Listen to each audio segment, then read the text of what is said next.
에베소서 6장 11절에서 18절까지 말씀입니다.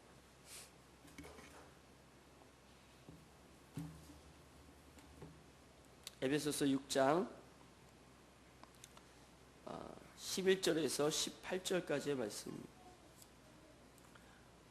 우리 주은이, 주한이도 함께 예배드려요. 아이고 이쁘다. 자리에 이쁘게 앉아 있어야죠. 그렇죠. 아유 너무 이쁘고 사랑스럽습니다. 하나님 나라는 여러분들 것이에요. 천국이 우리 주은이 것이에요. 주한아, 천국이 너의 것입니다. 하나님 나라는 너 같은 아이들 것이에요. 할렐루야. 우리 에베소서 6장 11절에서 18절 무슨 목사님 얘기가 뭔 소리인지 몰라도 이렇게 이쁘게 예배드리면 그거 자체로 하나님 너무 기뻐하시니까 우리 목사님 얘기 좀 들어주세요. 네, 감사합니다. 자, 에베소서 6장 11절에서 18절까지의 말씀 우리 한 절씩 교독하여 읽고 마지막 절은 합독하도록 하겠습니다. 제가 먼저 읽겠습니다. 마귀의 괴계를 능히 대적하기 위하여 하나님의 전신갑주를 입으라.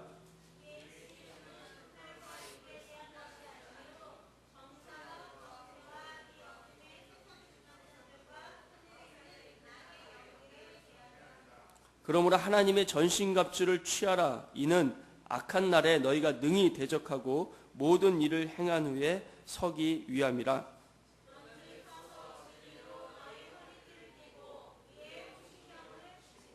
평안의 복음이 준비한 것으로 신을 신고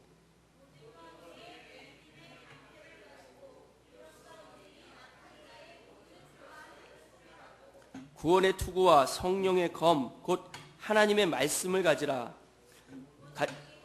간구를 하되 항상 성령 안에서 기도하고 이를 위하여 깨어 구하기를 항상 힘쓰며 여러 성도를 위하여 구하라. 아멘. 오늘 하나님 말씀을 가지고 깨어 구하기를 항상 힘쓰라. 여러분 이 18절에 항상이라는 단어가 두 번 들어갑니다. 항상 지속적으로 끊이지 않고 이런 의미입니다. 오늘 예배를 통해서 사실은 제가 저 자신에게 그리고 우리 성도님들 한 분 한 분의 상황 속에서 정말 필요한 말씀이 뭘까? 정말 하나님께서 우리에게 주시고자 하시는 말씀이 뭘까? 하는 생각들을 하면서 오늘 이 말씀을 준비하게 되었습니다. 특별히 제가 이 말씀을 준비하면서 브라이드 워십 여름 청소년 캠프를 여러분들에게 중보 기도 제목으로 드려야겠다고 하는 생각을 가지게 됐습니다. 여러분 올해 8월 1일부터 3일까지 있는 한마음 수양에는 하나님의 특별한 은혜가 부어질 줄로 믿습니다. 하늘문이 열리고 하나님의 성령의 바람이 강하게 부는 그런 한마음 수양회가 될 것입니다. 왜냐하면 8월 1일부터 3일까지 브라이드 워십 여름 청소년 캠프로 함께 드려지게 되기 때문인데 왜 제가 이런 얘기를 드리냐면 여러분 보통 한마음 수양회는 이렇게 사모하는 마음들을 가진 사람들, 우리 성도님들이 많이 모입니다. 그래서 사실은 그렇게 크게 준비하고 기도하지 않아도 하나님께서 각자의 마음에 갈급함을 가지고 오기 때문에 하나님 부어주시는 은혜들이 있단 말이에요. 하나님이 이 믿음의 분량대로 준비해갖고 오는 그 은혜의 그릇에 채워주시는 것들이 있습니다. 그런데 요번에 있는 브라이드 워십 여름 청소년 캠프는 청소년들을 대상으로 하는 것입니다. 저희가 예상하기는 500명에서 700명 정도 그 이상 오게 되리라고 생각을 합니다. 근데 여러분 제가 청소년 사역을 교회학교 사역만 지금 한 13년이고 청소년 사역을 지금 한 4, 5년째 하고 있는데 중고등부 특히 이 청소년들은 그 중에 참석하는 아이들 중에 한 10%만 여러분들처럼 은혜를 받고자 하고 마음이 열려 있는 사람들이고, 거의 80%에서 90%는 은혜에 대해서 전혀 관심이 없는, 하나님께 대하여 전혀 관심이 없는 그런 아이들이 주를 이룬단 말이죠. 그 아이들은 예배에 참석해서 그냥 앉아 있는 것 자체가 그냥 견디는 거고, 큰 은혜를 부모님께 베풀어 드리는 그런 시간들이에요. 제가 예전에 한번 그 비전 캠프라고 청소년 캠프에 아이들과 함께 갔다가 둘째 날 오후에 그 복음 세상에 가수인데 힙합 가수들이 왔어요. 와가지고 막 자기들의 그 발표했던 노래들을 하는데 저는 너무 졸립더라고요. 그 시간 너무 지루한 거예요. 그래서 앉아서 그냥 잤어요. 그리고 깨서 이렇게 했는데 아직도 안 끝났더라고요. 그래서 시계 보면서 언제 끝나는 거야? 막 이러고 있는데 그때 하나님께서 큰 깨달음을 주셨어요. 아, 내가 은혜 받으면서 하나님께 막 예배할 때 지금 저렇게 힙합 가수에 반응하는 아이들이 나처럼 다 지루하게 시계 보면서 언제 끝나는 거야? 막 이러고 졸고 있었구나. 아, 이 아이들에게는 이 캠프 자체가 정말 견디는 것이구나. 그런 아이들이 대다수란 말이죠. 대다수. 그런 아이들을 데려다 놓고 하나님의 은혜가 그 아이들에게 부어지게 하는 데 있어서 그 아이들이 그 은혜를 받고 감격하면서 변화되어진다고 하는 것은, 이게 그냥 한마음 수양회로 모여서 은혜가 부어지는 것하고는 질적으로 다른 성령의 강권적인 은혜가 있어야 된다는 것입니다. 특별히 제가 아이들에게 설교할 때 자주 얘기하는 것이지만, 여러분 이 컵이 이렇게 바르게 있어야지 여기다 뭘 담을 수 있지 않습니까? 근데 아이들의 80~90% 아이들은 다 이 컵을, 마음의 컵을 다 이렇게 엎어놓고 있단 말이에요. 아무리 하나님이 은혜를 부으셔도 그 컵 담기지가 않습니다. 왜? 마음이 엎어져 있는데, 마음이 딱 닫아 있는데 들으려고 하지 않습니다. 마음을 열지 않아요. 영적으로 보면 죽은 아이들이에요. 죽은 영혼들이에요. 죽은 영혼들 깨워서 밥 먹으라고 한들 어떻게 밥을 먹겠습니까? 있을 수가 없는 얘기예요. 근데 그 죽은 영혼의 마른 뼈다귀와 같은 그 아이들에게 말씀으로 그 마른 뼈가 뼈들끼리 붙고 거기에 살줄, 힘줄이 돋고 살까지 돋고 거기에 성령의 생기가 들어가서 하나님의 군대로 바뀐다. 이건 말 그 자체로 부흥입니다. 이 엎어졌던 컵이 그 마음의 컵을 이렇게 뒤집어 놓고 은혜를 담으려고, 정말 하나님 계신가? 하나님 계시다면 날 좀 만나주세요.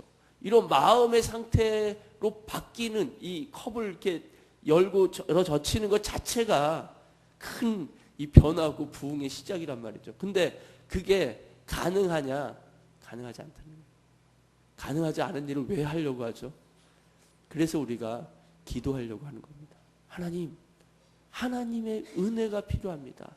강권적으로 성령이 오셔서 이 마음을 두드려 주시고 이 마음의 이 문을 열어 주셔서 그 컵에 하나님의 은혜가 담길 수 있도록, 그래서 성령의 사람으로, 예수의 사람으로 이 아이들이 변화될 수 있게 강권하여 주십시오. 이것을 우리가 기도하고 있는 것입니다. 그래서 이번 한마음 수양회는 이제와는 다른 정말 강권적으로 부어주는 성령의 역사가 있어야 되고, 없으면 아이들 불러놓고 아무 일도 없었다. 물론 그 몇 사람 10% 20% 아이들은 막 은혜 받고 가겠죠. 늘 모든 캠프가 그렇습니다. 제가 다녀본 지금까지 한 7, 8군데의 캠프를 한 10번 정도 다녀봤는데 모든 캠프가 그래요. 앞에서 하는 아이들은 10에서 20% 정도만 그냥 은혜 받고 나머지는 다 구경꾼이고 졸고 있고 그렇단 말이죠. 근데 저도 중고등부 다닐 때 그 아이들하고 다르지 않았습니다. 나도 예배드려서 맨날 졸고 있었고, 나도 캠프 가서 맨날 마음의 그런 상태 가운데 있다가, 근데 달랐던 것은 그때 한창 여의도 순복음교회 부흥의 바람이 불고 있었기 때문에 그때 캠프 가면 이틀째는 꼭 마음이 깨지더라는 거예요. 하나님 앞에서. 눈물 콧물 쏟으면서 하나님께 기도하게 되고 내 연약함, 내 죄를 회개하게 되고 금방 또 쏟아부을 줄 알면서도 하나님의 은혜에 목말라 하면서 막 부르짖게 되더라는 거예요. 그거는 내 힘이 아니었습니다. 하나님의 강권적인 은혜였고 그 당시에 부어오시고 운행하고 있던 성령의 강한 바람이 그곳 가운데 역사하고 있었다. 이번 브라이드 워십의 여름 청소년 캠프에 한마음 수련회 그와 같은 은혜가 있지 않고는 우리가 이 자리를 500명, 700명 모아놓고 헛일을 하게 됩니다. 그래서 간절함이 생깁니다. 하나님 은혜를 주세요. 하나님 역사해 주세요.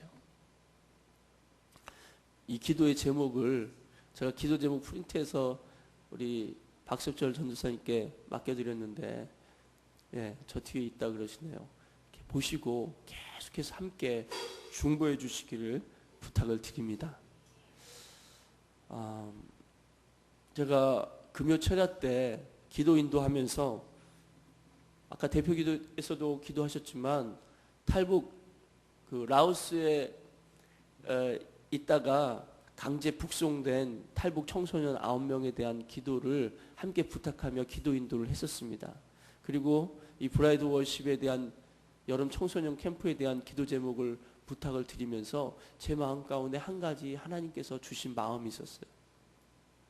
탈북 청소년들은 사실은 우리가 그 상황을 경험하지 못해서 말로만 듣고 TV로 뭐 다큐멘터리로 듣고 해서 조금 간접적으로 알 뿐이지 사실은 그 상황 가운데 안 들어봐서 그 초조했던 시간들, 그 북한에서 탈출하기 위해서 계획하고 마음 졸이면서 때를 기다리고 그러면서 강을 건너고 이 중국 땅 안에서 헤매다가 선교사님을 만나고 뭐 이런 과정들, 그리고 다시 이 라오스에서 강제 북송되어지기까지 이런 시간들, 또 지금 그 북한 땅에서 그 아이들이 어떤 상황 가운데 어떤 위협과 어떤 고문과 말 못할 그런 여러 가지 어려움들을 당할지 우리는 다 생각하기 어렵습니다. 왜? 한 번도 우리는 그런 상황 가운데 들어가 있어 보지 않았기 때문입니다. 그러나 우리가 분명히 아는 것은 이 아이들이 마치 출애굽하듯이 북한하기 위해서, 탈북하기 위해서 조심하고 기도하고 나름대로 막 이렇게 해서 그렇게 나와 올 수 있었다는 것, 또 그들을 위해서 돕는 중보자들이 있었고 많은 재정이 투자되었다는 사실, 또 많은 기도가 그 가운데 있었다는 사실은 우리가 잘 알고 있습니다. 그런데 제가 보기에는 물론 북한에 있는 그 청소년들, 그 아이들도 너무 참 마음이 아프고 안타깝고 그들의 현실을 우리가 더 가까이서 보고 그들을 어떻게 좀 우리가 할 수 있는 게 별로 없죠. 할 수 있는 게 별로 없는 것 가운데 하나님 앞에 정말 기도하면서 그 아이들이 또 탈북민들이 탈북할 수 있도록, 출북한할 수 있도록 그렇게 마음 써서 기도하는 것이 필요한 것처럼 동시에 이 시대, 이 세상 가운데 사로잡혀 있는 우리 아이들, 우리 청소년들, 또 우리 주변 가운데 이 세상의 영에, 이 세상의 스피릿에 사로잡혀서 그 가운데서 그것을 즐기고 쾌락을 쌓아가면서 있는 이 세상의 영에 붙잡혀 있는 사람들의 엑소더스, 출애굽을 우리가 어떻게 바라보고 도와야 할 것인가? 이것들을 생각해 보게 됩니다. 마태복음 15장에 보면 예수님께서 제자들과 함께 가나안 땅 시돈 가나안 이방 지역으로 이렇게 가시는 장면이 나와요. 왜 가셨는지에 대해서는 정확한 기록이 없지만 아마도 유대 이스라엘 지역에서는 예수님을 알아보고 제자들이 예수님께로 많은 사람이 나오니까 쉴 틈을 얻지 못해서 아마 쉬기 위해서 이 시돈 땅으로, 가나안 땅으로 갔을 것이다, 이렇게 예측을 하게 됩니다. 근데 그 땅에서 마태복음 15장에 보면 가나안 여인을 하나 만납니다. 이 가나안 여인은 예수님에 대한 소문을 들었어요. 예수님께 가면 병이 고쳐지고 귀신이 쫓겨난다. 그래서 예수님께 와서 간청합니다. 왜냐하면 내 딸이 흉악하게 귀신에 결박당했습니다. 도와주십시오. 예수님이 도와주지 않습니다. 말 들으려고도 하지 않습니다. 제자들이 와서 막 간청합니다. 주님, 저렇게 시끄럽게 하는데 좀 도와주십시오. 귀신을 좀 내쫓아 주십시오. 그 얘기하니까 예수님께서 나는 이스라엘의 잃은 양들을 위해서 왔지 이방을 위해서 오지 않았다. 이렇게 말씀하십니다. 냉정히 거절하시는 거죠. 그랬더니 이 여인이 그 얘기를 듣고서도 예수님 발 앞에 와가지고 예수님께 막 요청합니다. 예수님 도와주십시오. 내 딸을 좀 살려주십시오. 그 어머니는 왜 포기하지 않습니까? 내 딸이니까요. 내가 그 현장을 보고 있으니까요. 거기에 대한 안타까움이 내가 차라리 귀신한테 괴롭힘을 당했으면 좋겠다는 마음이 드는 게 부모가 아닙니까? 그래서 계속 예수님께 요청하는 거죠. 근데 예수님이 두 번째, 세 번째 거절하십니다. 자녀의 떡을 취해서 개들에게 던져주면 마땅하지 않다. 근데 이 여인은 포기하지 않습니다. 어머니는, 부모는 자녀를 포기할 수 없거든요. 예수님께 계속 요청합니다. 예수님, 맞습니다. 그러나 개들도 자녀의 상에서 떨어지는 부스러기 먹지 않습니까? 부스러기, 은혜의 부스러기라도 좀 던져주십시오.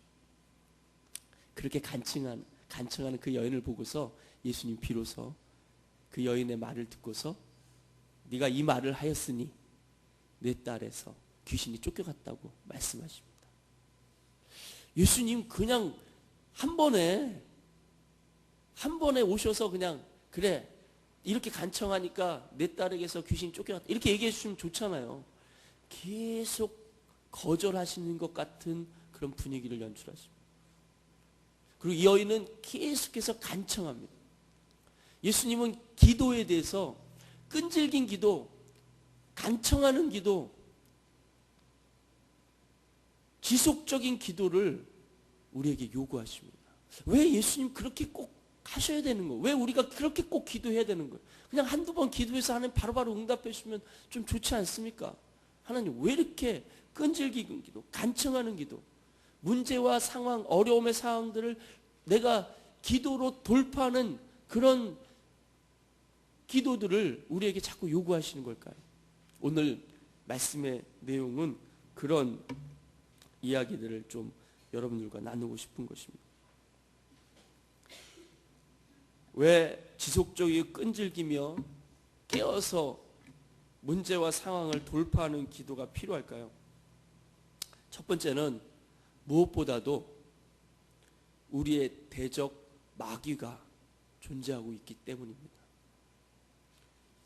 저는 아이들을 생각하면 우리 아이들이 처해 있는 교육 현실 또 이런 문제와 상황의 현실들을 보면 정말 우리 자녀들 세대가 귀신에 흉악하게 결박되어져 있는 것과 같은 상황이라는 생각을 하루에도 수십 번씩 특별히 신문 또 뉴스 기사들을 읽을 때마다 그런 생각을 안 할 수가 없습니다.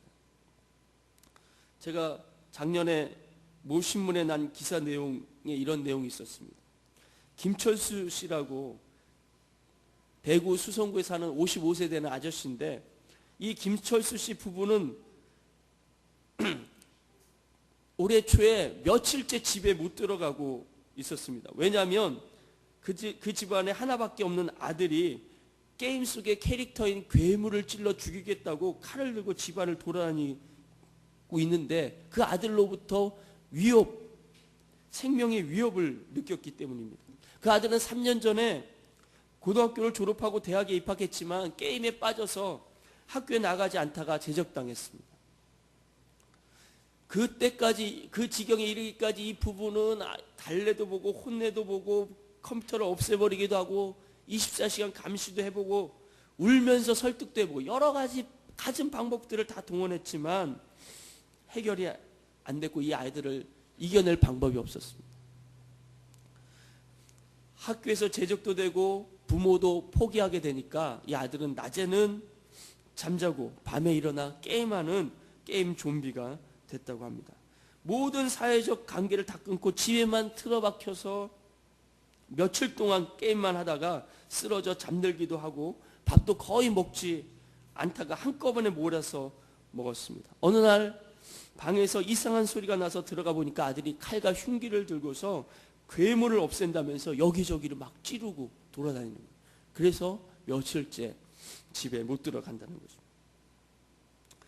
2010년 11월에는 한 중학생이 게임을 못하게 꾸짖는 어머니를 살해한 후에 자살했던 사건이 있었습니다. 또 어떤 아이는 게임 못하게 하는 엄마 잔소리에 싫어가지고 엄마를 망치로 때려 죽인 후에 엄마 시체를 3개월이나 안방에 놓고 그렇게 그냥 태연하게 생활을 했다가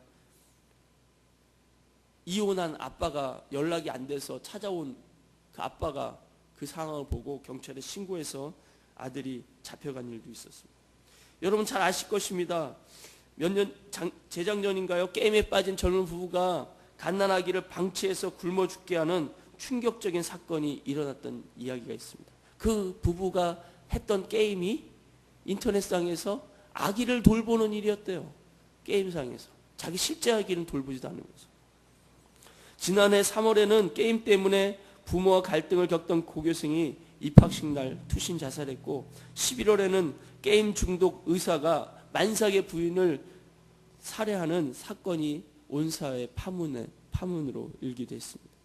2010년 12월에는 칼싸움 게임에 중독된 미국 명문대 중퇴생이 서울 잠원동에서 처음 만난 사람을 무조건 죽이겠다는 생각으로 지나가던 행인을 느닷없이 살해하는 묻지마 살해 사건도 있었습니다. 12월 31일에는 썬어택이라는 게임에 중독된 중학생 5명이 자기 친구 1명을 집단 폭행하고 엉덩이를 라이터불로 찢어서 사주에 상처를 입히는 사건이 있기도 했습니다. 게임 중독뿐만 아니라 학교 내 폭력으로 인한 청소년 자살도 매년 해를 거듭할수록 늘어나고 있는 추세입니다. 작년 9월에 또 그 전에 대구에서 계속 있었던 중학생 자살 사건으로 인해서 학교 내 폭력이 얼마나 위험한 수준에 이르렀는지에 대해서 경각심을 갖게 됐습니다. 그래도 해결책을 대구에서만, 아니 다른 지역도 물론 마찬가지지만 계속해서 같은 지역에서 그런 일들이 일어나고 있음에도 불구하고 근원적으로 그 문제를 해결할 수 있는 일이 해결 방법을 찾지 못하고 있다는 것입니다. 경제협력개발기구 회원국 중 자살률이 가장 높아서 자살공화국이라는 불명예를 안고 있는 우리나라가 우리나라 청소년 사망 원인의 첫 번째 이유가 자살이라고 한다는 이야기를 듣습니다. 여러분 도둑이 오는 것은 도적질하고 죽이고 멸망시키려는 것뿐이라고 예수님 말씀하셨습니다.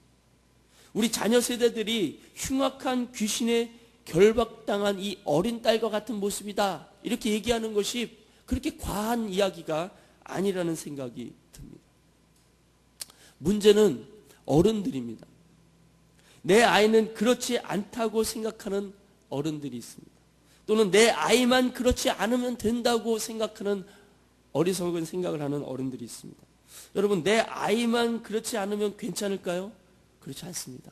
내 아이는 괜찮을 수 있지만 그 귀신에 결박당해서 않고 이렇게 정상적인 아이로 있을 수 있지만 결국은 귀신에 결박당한 아이들로 인해서 피해를 당하고 상처를 당하게 될 그런 아이들이 우리 자녀 세대가 될 것입니다. 만약 우리가 우리 자녀 세대에 대한 생각이 흉악한 귀신에 결박당한 어린 딸의 모습처럼 보지 못한다면, 그래서 우리 자녀 세대를 향해서 강력한 중보 기도를 하는 것에 우리가 무지해 있다면 우리는 우리 아이들이 주인공이 될 미래에 대한 아무런 준비도 하지 못하고 있는 것이 됩니다. 여러분 의사가 환자의 상태에 대해서 정확히 진단하는 것 그리고 그 진단에 따라 처방하는 것은 너무나 중요한 일입니다. 의사가 어떻게 진단하느냐에 따라서 처방이 달라지기 때문에 그렇습니다. 마찬가지로 이 시대를 살아가는 우리 자녀들에 대한 영적인 정확한 진단을 우리 부모 세대들이 어떻게 하느냐에 따라 우리가 우리 아이들을 보는, 우리 부모들이 우리 아이들을 보는 눈이 달라지게 됩니다. 그들을 위한 처방도 달라지게 되는 것입니다. 지금 부모님들 혹은 다음 세대를 바라보는 어른들인 여러분들은 우리 자녀들을 어떻게 보고 계십니까? 귀신 들린 자녀들, 흉악한 귀신에 결박당할 수 있는 이 자녀 세대라고 보는 것이 너무 심하지 않는가? 그렇게 보는 건 너무 심한 것 아니에요? 라고 생각하십니까?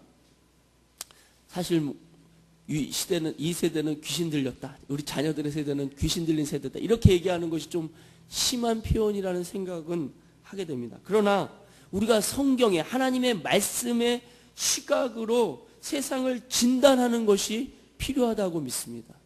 성경은 말씀하시기를 고린도후서 4장 4절에 그 중에 이 세상의 신이 믿지 아니하는 자들의 마음을 혼미하게 하여 그리스도의 영광의 복음의 광채가 비추지 못하게 함이니 그리스도는 하나님의 형상이니라. 에베소서 2장 2절에도 그때 너희는 그 가운데 행하여 이 세상 풍조를 따르고 공중의 권세 잡은 자를 따랐으니 곧 지금 불순종의 아들들 가운데 역사하는 영이라. 우리도 예수를 알지 못할 그때는, 또는 이 세상에 믿지 아니하는 자들은 그들의 마음을 혼미하게 하는 이 세상 신, 이 공중 권세 잡은 자가 그들 가운데 역사하고 있다라고 성경은 분명히 우리에게 말씀하고 있다는 것입니다. 오늘 함께 읽은 본문 에베소 6장 말씀에서도 세상의 악한 영을 대적하기 위해서 하나님의 전신갑주를 입어야 한다고. 이 전신갑주는 영적인 이 전투 가운데 싸움하기 위해서, 전쟁하기 위해서 입는 갑옷이 없습니다. 이 갑옷을 입고 마귀와 싸워야 한다라고 성경은 말씀하고 있는 것입니다. 14절에서 17절까지는 하나님의 전신갑주를 구성하는 요소들이 무엇인지를 설명하고 있습니다. 그리고 그 하나님의 전신갑주를 입은 후에는 우리가 무엇을 해야 한다고 말씀하고 있습니까? 그 대답이 18절입니다. 18절 한번 같이 읽겠습니다. 시작. 모든 기도와 간구로 항상 성령 안에서 기도하고 이를 위하여 깨어 구하기를 항상 힘쓰며 여러 성도를 위하여 구하라. 이 한 절의 말씀에 항상이라는 단어가 2번 나오고 깨어 기도하라, 깨어 구하라라는 말씀이 반복되어지는 것을 보게 됩니다. 여러분, 깨어라고 하는 이 단어는 문자적으로 보면 잠도 자지 않고 라는 뜻입니다. 하나님의 전신갑주를 입고 마귀를 대적하기 위하여 할 일은 잠도 자지 말고 깨어서 기도하라는 것입니다. 기도하고 기도하라. 깨어서 기도하라. 왜냐하면 사단과의 싸움에서 승리하기 위해서다라고 오늘 본문은 말씀하고 있는 것입니다. 사단은 교활하고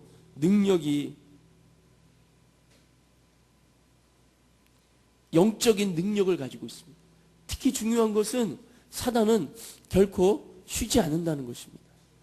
하나님만 졸지도 주무시지도 않는 것이 아니라 사단도 졸지도 주무시지도 않고 어떻게 하면 하나님의 백성들이라 할지라도 그들을 빼앗아서 그들의 생명을 취해서 그들을 하나님께로부터 분리시키고 그들을 도적질하고 죽이고 멸망시킬까, 그것에 온통 생각과 마음이 사로잡혀 있는 존재가 사단이라는 것입니다. 지금도 하나님의 자녀가 타락하도록 음모를 꾸미고 있습니다. 사단을 결박하고 이기기 위해서는 우리가 그 영적 존재를 인식하고 깨어서 기도하고 또 기도해야 한다라고 오늘 성경은 우리에게 말씀하고 있는 줄로 믿습니다. 우리가 지속적이고 끈질기며 깨어서 기도하는 이런 기도를 계속해야 되는 2번째 이유는 이것이 우리가 어떤 것을 하늘로부터 하나님께로부터 얻게 되어지도록 하나님이 지정하신 방법이기 때문에 그렇습니다. 우리는 우리 삶에 있어서 겪게 되는 많은 부족함을 사실은 우리 기도의 태만, 우리의 기도의 게으름 때문이라고 성경은 말씀하고 있습니다. 야고보서 4장 2절은 너희가 얻지 못함은 구하지 아니하며 라고 말씀합니다. 하나님 왜 성도들의 삶에 진보가 이렇게 없고 변화가 없습니까? 왜 수고해도 이렇게 적은 열매만 얻게 됩니까? 왜 주님의 부흥은 이렇게 더디게 이렇게 보이지 않는 것입니까? 제 마음 가운데 이런 안타까움이 있습니다. 저는 오늘 본문 말씀 묵상하면서 하나님께서 저에게 이렇게 말씀하시는 것을 듣게 됩니다. 성근아, 너의 기도의 게으름 때문이다. 너가 구하지 않기 때문에 얻지 못하는 것이다. 하나님, 제가 구했는데요. 제가 기도했는데요. 하나님께서 제게 한번 이런 마음을 주신 적이 있어요. 제 마음 가운데 아이들 사역하면서 왜 아이들의 변화가 이렇게 더딘가? 열매가 이렇게 많지 않은가? 하나님은 왜 이런 걸, 왜 이 부흥이 일어나지 않습니까? 그날 커피포트에 커피를 마시기 위해서 물을 끓이고 있었습니다. 시간이 별로 없어서 제가 뜨거운 물을 받아서 물을 끓였습니다. 금방 물이 끓더라고요. 그때 하나님이 깨닫게 하신 게 있었어요. 물에 끓는 점은 100도라고 얘기하지 않습니까? 물을 끓이는 이 커피포트는 별로 중요하지 않습니다. 사실은 물을 끓여낼 수 있는 그 속성은 물 자체에 있습니다. 물이 100도만 되어지면 물은 끓는 것입니다. 이 커피포트는 물을 100도까지 올리도록 열을 계속 공급해야 하는 것이죠.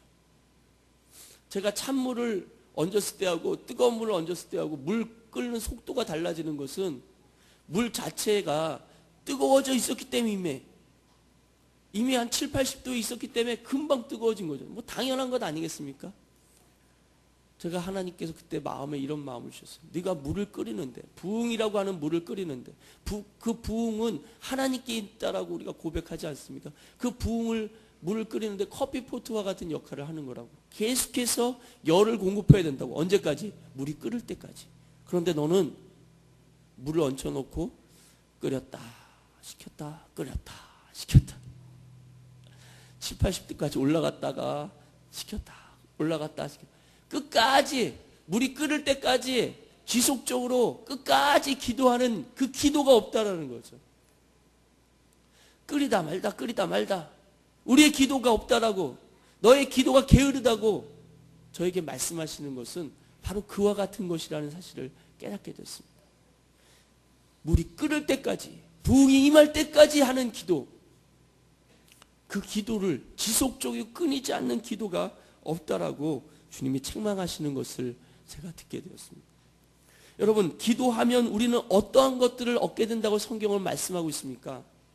기도는 국률과 때를 따라 돕는 은혜를 얻기 위해서 하나님께서 지정하신 방법이라고 성경이 얘기합니다. 히브리서 4장 16절에 그러므로 우리는 국률하심을 받고 때를 따라 돕는 은혜를 얻기 위하여 은혜의 보좌 앞에 담대히 나아갈 것이니라. 이 말씀은 하나님께서 하나님의 국률과 은혜를 얻기 위하여는 한 가지 방법을 지정해 놓으셨는데 그것은 기도라는 것이죠. 은혜의 보좌 앞에 나가는, 담대히 그 은혜의 보좌 앞에서 기도하는, 그래서 하나님의 불쌍히 여기심을 받고 또 때를 따라 돕는 은혜가 주어지는 그 기도를 통해서 하나님께서 그걸 공급하신다는 것입니다. 그런 하나님의 은혜가 또는 하나님의 국률 필요하지 않은 사람이 어디 있겠습니까? 그렇지만 은혜의 보좌 앞으로 지속적으로 담대히 나아가는 사람은 그렇게 많이 찾아볼 수 없다라고 주님이 말씀하신다는 것입니다. 두 번째로 기도를 통해서 우리가 얻게 되는 것은 요한복음 16장 24절에 보니까 충만한 기쁨을 얻게 하신다고 말씀하십니다. 요한복음 16장 24절에서 지금까지는 너희가 내 이름으로 아무것도 구하지 아니하였으나 구하라 그리하면 받으리니 너희 기쁨이 충만하리라. 우리가 충만한 기쁨을 얻게 하기 위한 그리스도 예수께서 우리 제자들의 삶에 충만한 기쁨을 얻게 하기 위한 지정하신 방법이 있는데 그것이 예수의 이름으로 기도하라는 것입니다. 예수의 이름으로 기도하는 것이 충만한 기쁨을 얻게 하는 이유가 뭡니까? 기도하면 응답을 받으니까요. 기도하면 열매가 나타나니까요. 그러나 그것은 1차적인 것입니다. 더 근본적이고 중요한 것은 기쁨의 주체가 되시는 그분이 우리 가운데 임하시기 때문에 기쁨의 주체가 되는 그분으로 우리가 충만하게 되어지기 때문에, 다시 말해서 기도는 성령 하나님을 받을 수 있도록 하나님이 지정하신 방법이기 때문에 우리가 기도하는 가운데 하나님의 기쁨으로 충만하게 되어진다는 것입니다. 누가복음 11장 13절에 너희가 악할지라도 좋은 것을 자식에게 줄 알거든 하물며 너희 하늘 아버지께서 구하는 자에게 성령을 주시지 않겠느냐 말씀하셨습니다. 하나님은 기도하는 사람들에게 자기 자신을 주기 원하시는 것입니다. 하나님은 예수님이 십자가에 죽으셨을 때 도망갔던 그 비겁한 제자들에게 성령을 부어주시고 그들이 성령의 충만함으로 새로워지고 나니까 담대함 가운데 복음을 증거하는 일들이 있게 되었습니다.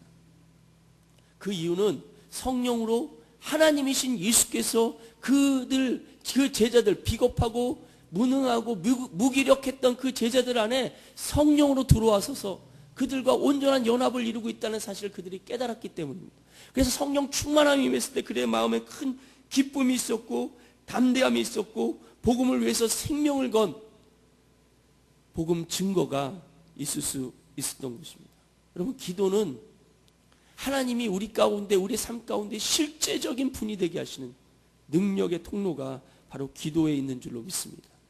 살아계시고 역사하신 하나님, 이 기도는 하나님을 생존하신 하나님, 실제하신 하나님, 역사하시는 하나님으로 알게 하고 경험케 하는 것이 바로 기도에 있다는 것입니다. 주님을 아는 기쁨은 세상의 그 어떤 것과 비교할 수 없는 기쁨인 줄로 믿습니다. 근데 그 기쁨이 언제 주어진다고요? 우리가 예수의 이름으로 그분 앞에 구할 때, 기도할 때 우리에게 주어진다라고 하는 것입니다. 세 번째로 우리가 기도를 지속적이고 끈질기며 깨어서 이기는, 승리하고 돌파하는 그런 기도를 해야 하는 세 번째 이유는 기도가 부활하신 주님이 현재 사역에서 가장 중요하게 그분 자신이 하시는 일이기 때문입니다. 여러분, 예수님의 구속의 사역은 예수님이 십자가의 죽으심으로 끝난 것이 아닙니다.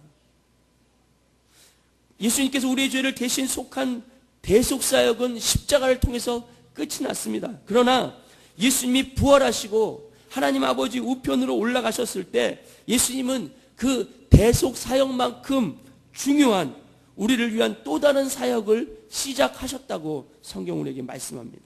그 사역은 예수님의 대속사역과 분리될 수 없는 그런 것입니다. 예수님의 새로운 사역은 예수님의 대속사역에 기초를 두고 있지만 우리의 완전한 구원에 영향을 주고 이 땅에서 성도로서 우리가 믿음 안에서 승리하기 위해서 꼭 필요한 사역을 예수님이 지금 하나님 보좌 우편에서 하십니다. 예수님이 우리 구원을 완전하게 만드시고 우리를 통해서 하나님의 나라의 일을 하게 하시는 이 새로운 사역이 무엇인가에 대해서 히브리서 7장 25절에서 이렇게 말씀하고 있습니다. 그러므로 자기를 힘입어 하나님께 나아가는 자들을 온전히 구원하실 수 있으니 이는 그가 항상 살아계셔서 그들을 위하여 간구하심이라.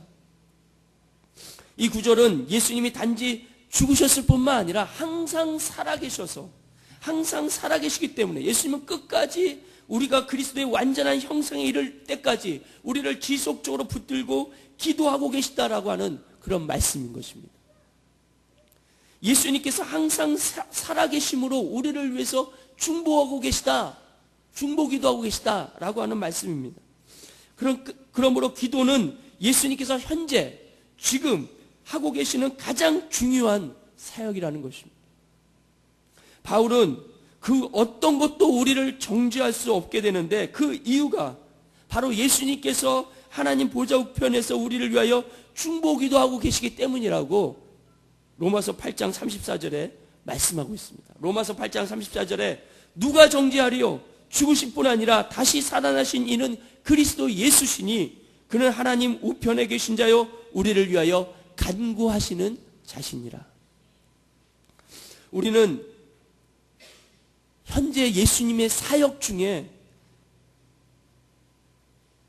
예수님과의 교제를 위해서 기도에 많은 시간을 들여야 할 줄로 믿습니다. 기도가 현재 나의 부활하신 주님이 하시는 가장 중요한 사역이라는 사실을 내가 깨닫고 항상 기도하고 지속적으로 많이 기도하도록 하나님 우리를 요청하시는 거예요. 그분의 중보 사역을 도우라고, 그분의 중보 사역 가운데 함께 동참하라고 우리를 초청하고 계신 줄로 믿습니다. 여러분, 우리는 예수님의 중보 기도에서 중보 기도의 시간을 통해서 예수님의 사역에 동참할 수 있게 됩니다. 기도는 예수님의 중보 사역으로 들어가서 그분의 마음을 배우고 그분의 선하시고 온전하시고 기뻐하신 뜻을 깨달아 알게 되는 시간입니다. 우리는 기도를 하면 할수록 하나님을 더 깊이 알게 될 것이고 그리스도를 아는 삶에 있어서 지식으로 더 충만하고 자라가게 될 줄로 믿습니다. 여러분, 얼마나 많이 기도해야 될까요? 얼마나 오랫동안 기도해야 될까요? 얼마만큼 기도해야 충분한 기도라고 할 수 있을까요? 예수님이 성전을 기도하는 집이라고 일컬으셨어요.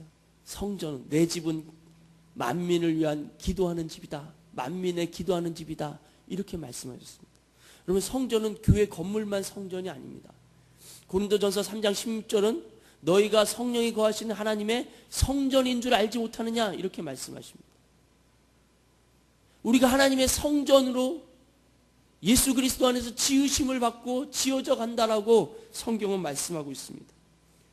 그렇기 때문에 우리가 얼마만큼 하나님 앞에 기도해야 되느냐, 기도하는 집으로서 24시간 365일 하나님께 기도해야 된다는 것을 알 수 있습니다. 목사님, 하루에 1시간 기도하는 것도 힘든데 어떻게 24시간 365일 목사님 가능하세요? 라고 저에게 질문하실지 모르겠어요. 여러분, 항상 무시로 깨워서 기도하라고 하시는 이 말씀은 우리가 기도에 대해서 짐스럽게 생각하라고, 기도에 부담감만 가지라고 하시는 말씀이 아닙니다. 우리가 그렇게 할 수 있기 때문에 우리에게 주어지는 말씀인 줄로 믿습니다. 여러분, 우리는 운전하면서도 기도할 수 있어요. 신문을 보면서도 기도할 수 있습니다. 우리는 빨래를 하거나 밥을 하면서도 성도들을 위해서, 리더들을 위해서, 담임 목사님을 위해 기도할 수가 있는 것입니다. 여러분, 샤워를 하면서도 예수님의 보혈로 내 머리에서 발끝까지 적셔주시고 깨끗하게 하여 주십시오. 세수를 하면서도 기도할 수 있습니다. 면도를 하면서도 기도할 수 있어요. 이렇게 매일 잡초처럼 일어나는 내 안에 있는 수많은 정욕들, 내 안의 죄악들을 이 면도기처럼 십자가의 능력으로 제하여 주십시오. 면도하면서 기도할 수 있는 거예요. 내가 사업장에서, 내가 직장에서 나를 괴롭히는 그런 사람들 있죠. 있을 수 있습니다. 없으면 세상이 아니죠. 천국이지. 여러분, 착각하지 마세요. 우리가 천국에 사는 게 아닙니다. 세상에 살고 있단 말이에요. 이 세상 신에 사로잡힌 사람들과 살고 있어요. 나를 괴롭힌다고 그 사람들 관계 끊고 안 만날 건가요? 그렇지 않습니다. 오히려 하나님 우리에게 그들을 사랑으로 섬기라고 말씀하세요. 어떻게 보기 너무 미운데 생각만 해도 우라가 터지는 것 같은데 나를 못 살게 구는 그 사람을 위해서 내가 사랑으로 섬기겠습니까? 기도하셔야 됩니다. 그 영혼들을 놓고, 그 영혼들을 붙잡고 있는 악한 영들이 어떤 것인지를 놓고 영적 대적하고 기도해야 됩니다. 하나님께서 내 안에, 내 삶에 다가오는 모든 수많은 어려움들, 문제들, 그 모든 것들은 사실은 하나님 앞에 기도의 제목으로 쓰라고, 하나님 앞에 더 가까이 와서 하나님 때를 따라 돕는 은혜를 얻도록, 하나님의 긍휼을 얻도록 기도하라고 주시는 기도의 제목들입니다. 수많은 기도 제목들을 하나님께서 던져주시는데 불평과 원망 가운데 기도하지 않고, 기도가 능력인데, 기도가 하늘문을 여는 것인데, 기도가 사단을 결박하고 이 땅 가운데 하나님 나라를 세우는 것인데 기도하지 아니하고 문제가 해결되리라고, 기도하지 아니하고 사람들 원망하고 이 세상이 원망스럽다고 얘기하는 것은 이 세상 가운데 이 세상이 어떤 구조인지 어떤 곳인지를 내가 어리석게 생각하지 않는 것일 뿐인 것입니다. 여러분, 우리가 계속 지속적으로 끊임없는 기도를 할 수 있는 기도의 사람들이 되어지기를 예수님의 이름으로 축원합니다. 기도를 통해서 하나님께서 하늘문을 여시니, 기도 외에는 방법을 주시지 않았다니까요. 다른 방법을 주시지 않았어요. 물론 이렇게 지속적이고 끊임없는 기도를 할 수 있는 기도의 사람으로 살기 위해서는 오직 기도하는 것만을 목적으로 삼는 시간과 장소를 따로 구별하는 시간들, 그런 것이 필요합니다. 하나님과 단둘이만 있는 기도의 시간을 충분히 가진 사람이 삶의 자리에 나가서도 무시로 항상 성령 안에서 기도하는 것이 삶으로 나타날 수가 있는 것입니다. 말씀을 정리하도록 하겠습니다. 왜 우리가 기도가 지속적이며 끈질기고 반드시 응답을 받아내고야 말겠다는 단단한 결심이 있는 그런 기도여야 합니까? 공중의 권세를 가진 사단과의 영적 싸움 가운데 있기 때문인 것입니다. 여러분이 다니엘이, 기도의 사람으로 일컬어지는 이 다니엘이 기도하기를 작정하였을 때 하나님은 이미 그에게 응답하셨다라고 성경 얘기합니다. 다니엘서 9장 12절부터 14절을 보면 천사가 다니엘에게 와서 말씀합니다.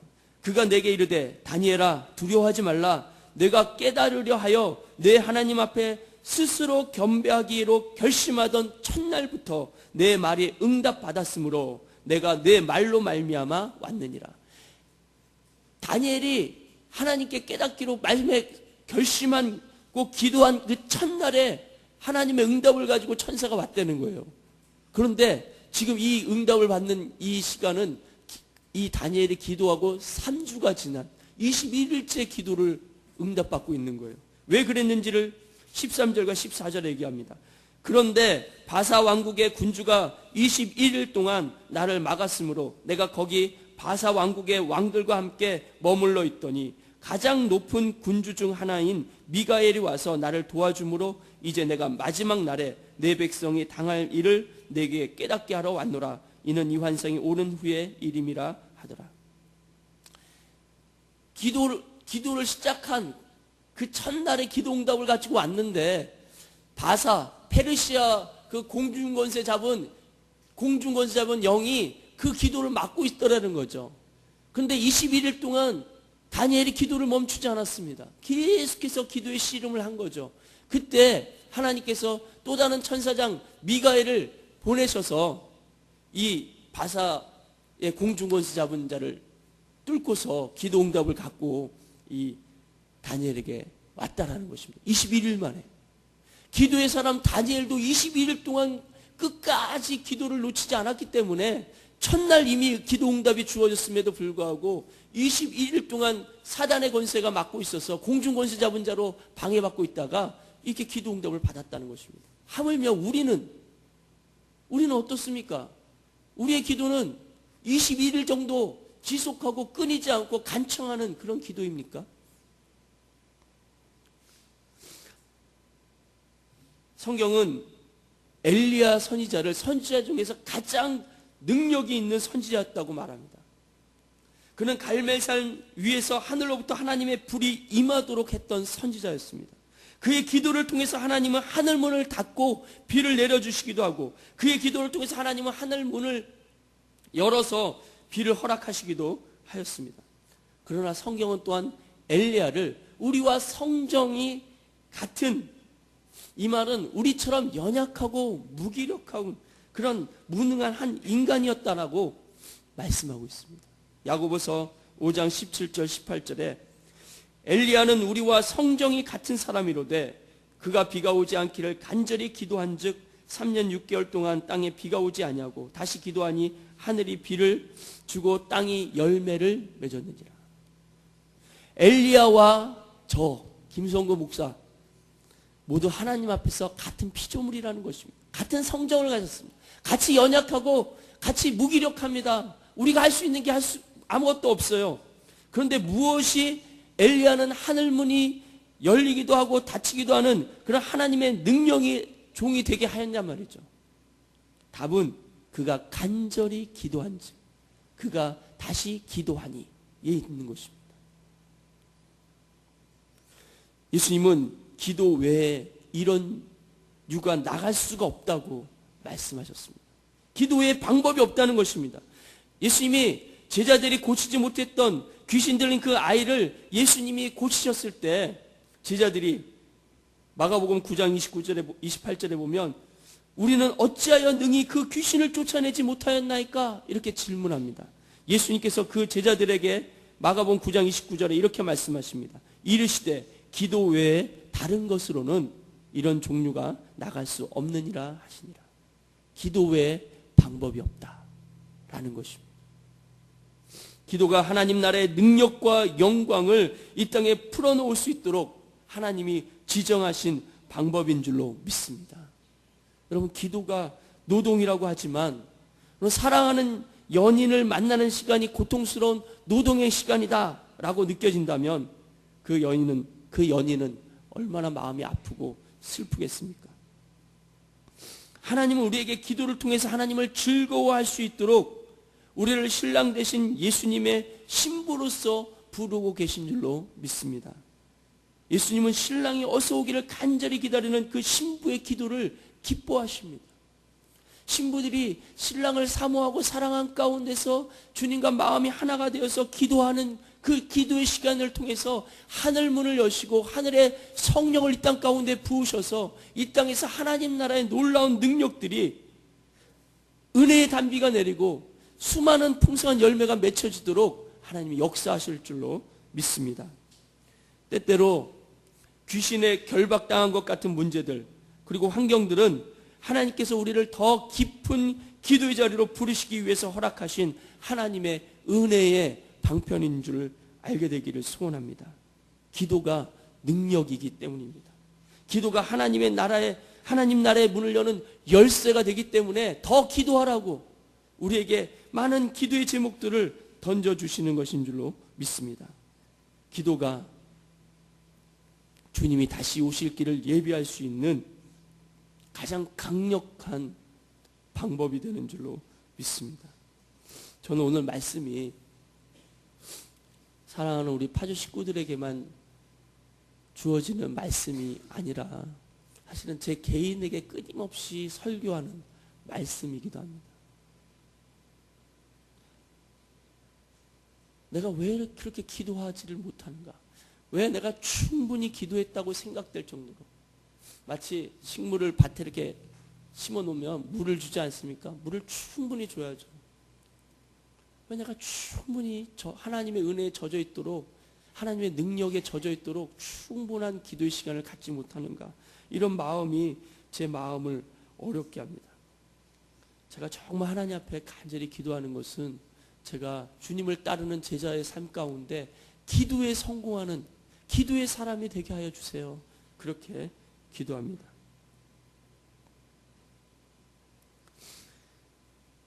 제가 바라는 것은 하나님, 제가 섬기고 있는, 제가 맡고 있는 영혼들을 향한 주님의 마음을 좀 알게 해주세요.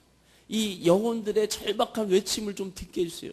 마치 귀신에 결박당한 것처럼, 그래서 날마다 부모 앞에서 꼬꾸라지고 쓰러지고 거품 물고, 그것을 계속 엄마가 보니까 예수님께서 계속 거절하는데도 불구하고, 아닙니다 주님, 맞습니다 주님, 주님 상에서 떨어지는 부스러기라도 주세요.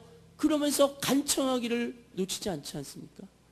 누가복음 15장에서 예수님이 항상 낭망하고 깨어서 기도하기를, 낭망치 않고 기도하는 것을 비유로 말씀하실 때 불의한 재판관에게 가서 간청하는 그런 원한을 품은 그 과부의 비유를 하지 않습니까? 왜 내가 섬기는 아이들을 그런 마음으로 보지 못하는가요? 내가 섬기는 영혼들을, 내가 중보해야 될 그 식구들을, 이 땅에 사는 이 세상의 영에 사로잡혀서 귀신에 결박당해 있는 그 영혼들을 내가 주님의 마음, 주님의 시선으로 보고 있지 못하네요. 그러니까 내가 이런 절박함이 없어요. 만약에 진짜 내 딸이, 내 큰아이 작은 이 두 딸이 만약에 귀신에 결박당해서 그러고 있다면 제가 미친 듯이 하나님 앞에서 기도하지 않겠습니까? 제가 목이 터져라고 하나님 앞에 기도하지 않겠습니까? 기도 외에 방법이 없는 줄 아는데 왜 내가 그렇게 기도하지 않는가요? 하나님 나를 긍휼히 여겨주셔서 내 눈을 열어주시고 내 영안이 뜨여져서 영혼들의 실상을 보게 해주세요. 우리의 자녀 세대의 실상을 좀 보게 하여 주십시오. 그래서 주님, 내가 정말 기도의 사람으로서 하나님 앞에 드려줄 수 있도록 하나님 나를 사용해 주십시오. 이것이 저의 간절한 기도 제목이 되고 있습니다. 오늘 이 말씀이 여러분들에게 뿐만 아니라 저에게도 제 심령에도 주어지는 하나님의 말씀이 되어서 깨어서 구하기를 항상 힘쓰는 저와 우리 성도님들 되시기를 예수님의 이름으로 축원합니다. 기도하겠습니다. 하나님, 제가 먼저 주님의 지성소에 담대히 하나님